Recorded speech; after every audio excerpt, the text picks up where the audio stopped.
Salam saudara terkasih dalam Yesus Kristus. Kita jumpa hari ini dalam renungan harian Embun Pagi. Kita akan mendengarkan firman Tuhan yang akan menyegarkan hati kita dan menguatkan iman kita sehingga kita berjalan sesuai dengan kehendak Tuhan. Oleh karena itu sebelumnya kita bersatu di dalam doa. Damai sejahtera Allah yang melampaui segala akal dan pikiran, itulah yang memelihara hati dan pikiranmu dalam Kristus Yesus Tuhan. Amin. Saudara terkasih, firman Tuhan untuk kita pada hari ini diambil dari Mazmur 135 ayat 14. Dalam bahasa Batak Angkola dikatakan, Belaon muma bangsomu jana maribonirohaho diaka naposomu. Dalam bahasa Indonesia, sebab Tuhan akan memberi keadilan kepada umatnya dan akan sayang kepada hamba-hambanya. Demikian firman Tuhan.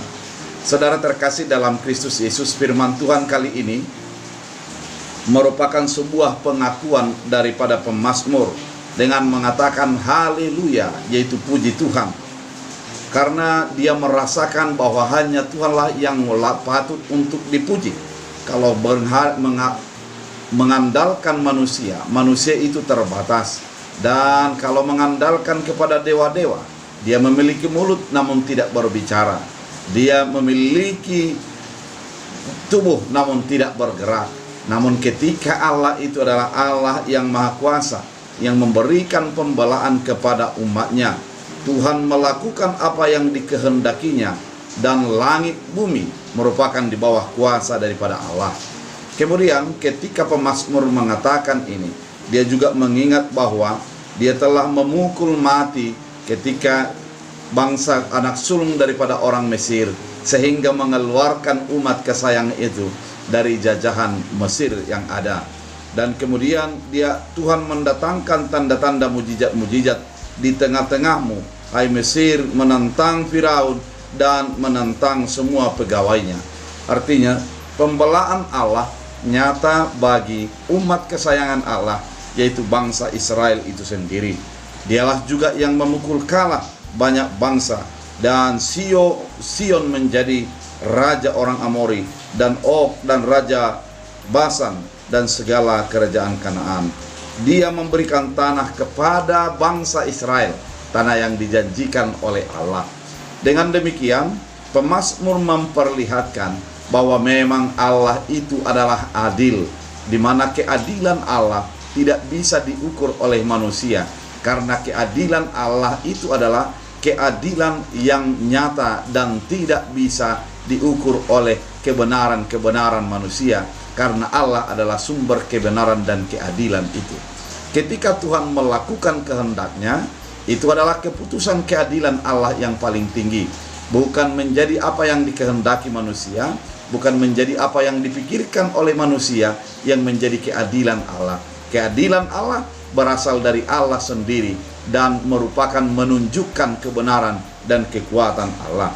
Kemudian kalau dikatakan bahwa sebab Tuhan akan memberi keadilan kepada umatnya dan akan sayang kepada hamba-hambanya, artinya bahwa Tuhan itu melakukan keadilan kepada umatnya.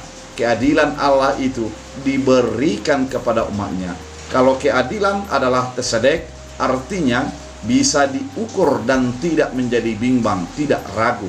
Dikatakan keadilan itu seperti tali sifat, di mana tidak menjadi mereng ke kiri atau ke kanan.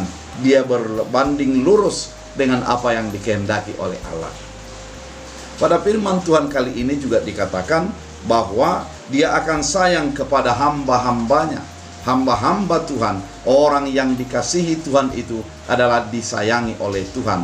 Dia tidak akan meninggalkan kita di dalam keadaan yang menjadi memprihatinkan. Namun Tuhan itu akan memperhatikan, memberikan kasih-Nya kepada setiap orang yang tetap percaya kepadanya. Firman ini merupakan mazmur, di mana pengenalan pemazmur akan apa yang sudah dilakukan Allah, dan serta pengenalan pemazmur akan apa yang akan dilakukan Allah di dalam kehidupannya. Melalui mazmur ini mau menyatakan bahwa Allah itu adil dan tidak ada yang melampaui keadilan Allah. Dan Allah itu kasih, Ia mencurahkan kasih-Nya kepada setiap hidup orang yang datang kepadanya. Oleh karena itu, saudara terkasih dalam Kristus Yesus, melalui firman Tuhan pada saat ini, kita mau diarahkan untuk menyadari, menghidupi dan mengimani atas keadilan Tuhan dalam kehidupan kita. Kita juga mau diingatkan atas kebaikan Tuhan dalam kehidupan kita, di mana melalui kasih setianya kita dipelihara sebagai hamba-hamba Allah. Oleh karena itu, saudara terkasih dalam Kristus Yesus, firman Tuhan mau kita pegang, mau kita nyanyikan dengan mazmur, bahwa keadilan Tuhan menjadikan kebaikan bagi kita, dan kasih setia Allah menjadikan kita hidup di dalam kebenarannya. Oleh karena itu, mari hidup di dalam keadilan dan kasih setia daripada Allah. Kita berdoa. Terima kasih Tuhan, malah pada firman Tuhan hari ini kami diajak untuk hidup di dalam keadilan dan kasih setia Allah, bahwa Tuhan berpihak kepada orang yang mengandalkan Engkau. Biarlah kehidupan kami selalu mengandalkan Tuhan, dan kami selalu bermazmur kepada Tuhan atas apa yang sudah Engkau perbuat bagi hidup kami. Firman Tuhan kali ini biarlah menjadi berakar, berbuah, bertumbuh. Dan hamba berdoa, biarlah Engkau memberkati setiap orang yang datang di dalam nama Tuhan. Dalam Kristus Yesus kami berdoa mengucap syukur. Amin. Tuhan Yesus memberkati.